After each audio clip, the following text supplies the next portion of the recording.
तो बड़ी जानकारी इस वक्त आपको बता दें, यूपी केंद्र को सीजीआई ने नोटिस जारी कर दिया है और साफ तौर पे ज्ञान व्यापी मामले में जो मामले की सुनवाई सुप्रीम कोर्ट में शुरू हुई है, उसमें जो बड़ी जानकारी इस वक्त आई है, कार्बन डेटिंग के खिलाफ जो याचिका दायर की गई थी, इसमें आपको बताएं कि उत्तर प्रदेश और केंद्र दोनों को सीजीआई ने नोटिस जारी किया है इस मामले में।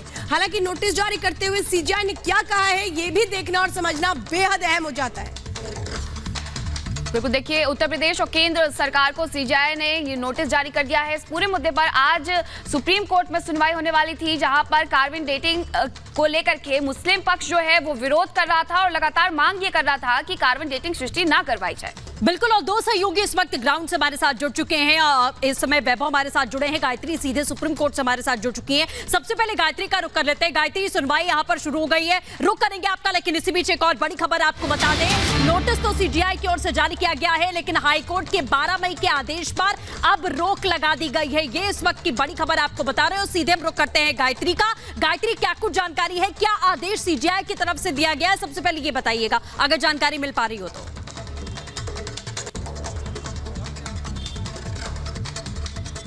बिल्कुल, देखिए सुप्रीम कोर्ट ने कहा है कि हम नोटिस जारी करें कि क्या इससे कोई समस्या होगी। हुजैफा जो कि मुस्लिम पक्ष की तरफ से पेश हुए हैं, उन्होंने कहा है कि सोमवार से हाईकोर्ट के आदेश के तहत जो कार्बन डेटिंग का काम है वो दरअसल शुरू हो जाएगा। उसको लेकर सुप्रीम कोर्ट ने कहा कि हम नोटिस जारी करें और केंद्र और यूपी को ये नोटिस जारी किया गया है। हाईकोर्ट के दरअसल 12 मई का जो आदेश था, अब अगली सुनवाई तक इस पर अंतरिम रोक लगाई गई है। यानी मांग जो कोर्ट की तरफ से मुस्लिम पक्ष की तरफ से की जा रही थी, उस पर सुनवाई करते हुए कोर्ट ने अब अगली सुनवाई तक अंतिम रोक लगा दी। इलाहाबाद हाईकोर्ट ने जिस तरीके से कहा था कि कार्बन डेटिंग की जाए, साइंटिफिक सर्वे किया जाए, जो संरचना मिली थी ज्ञानव्यापी परिसर से, जिसे हिंदू पक्ष लगातार शिवलिंग होने का दावा कर रहा है, उसकी कार्बन डेटिंग को लेकर जो आदेश हाईकोर्ट की तरफ से दिया गया था, उस पर सुप्रीम कोर्ट की तरफ से ये नोटिस दरअसल केंद्र और यूपी को जारी किया गया कि क्या इससे कोई समस्या होगी। हालांकि अभी सुनवाई चल रही है, अब देखना होगा कि अब आगे क्या कुछ कोर्ट की तरफ से कहा जाता है। और यह भी कहा गया है, देखिए सुप्रीम कोर्ट में इलाहाबाद हाईकोर्ट के आदेश लागू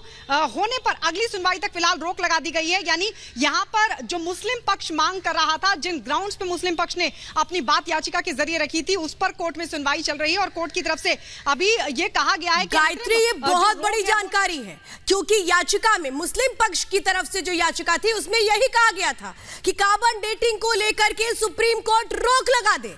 और इस वक्त सुप्रीम कोर्ट ने इस याचिका में सुनवाई के दौरान ये कहा है कि हाई कोर्ट ने जो 12 मई को अपनी इस पूरी मामले को लेकर के फैसला दिया था, आदेश दिया था, उस पर रोक लगा दी गई है। ये बहुत बड़ी जानकारी है। सुमित न्यूज रूम से हमारे साथ है। सुमित, यही तो चाहता था मुस्लिम पक्ष कि फिलहाल के लिए रोक लगा दी जाए। बिल्कुल श्वेता, लगातार कोशिश यही हो रही थी कि जो फैसला इससे पहले 12 मई को दिया गया था उस पर रोक यहां पर लगे, लेकिन सुप्रीम कोर्ट में इसे लेकर अब यह कहा गया है कि जो 12 तारीख को फैसला दिया गया था कोर्ट की तरफ से, उसे अभी एग्जीक्यूट नहीं किया जाएगा, उसे उस पर रोक यहां पर लगाई गई है। जो कार्बन डेटिंग की बात यहां पर इससे पहले कही गई थी, यानी कि अब एएसआई फिलहाल कार्बन डेटिंग जो है वो नहीं कर पाएगा। अगली सुनवाई जब तक इस पूरे मामले को लेकर यहां पर नहीं होती है, तो एक अहम और महत्वपूर्ण फैसला इस पूरे मामले को लेकर, और जिस तरीके से इस पूरे मसले को लेकर कोशिश यही हो रही थी, मुस्लिम पक्ष ये कोशिश कर रहा था कि जो वैज्ञानिक जांच है, जिसे कार्बन डेटिंग कहा जाता है, जिसके बाद शिवलिंग की जो वास्तविक उम्र है, आखिर जो स्ट्रक्चर है वो कितना आखिर पुराना है, उसे यहां पर जांचा जा सके, उसकी जो है एक शुरुआत यहां पर हुई थी। लेकिन सुप्रीम कोर्ट में जाकर उस पर रोक लगाने की एक कोशिश यहां पर हुई याचिका के जरिए, और सुप्रीम कोर्ट ने फिलहाल की तरफ से सुप्रीम कोर्ट में रुक किया जाता है। हालांकि सुप्रीम कोर्ट में अभी भी सुनवाई चल रही है। आपके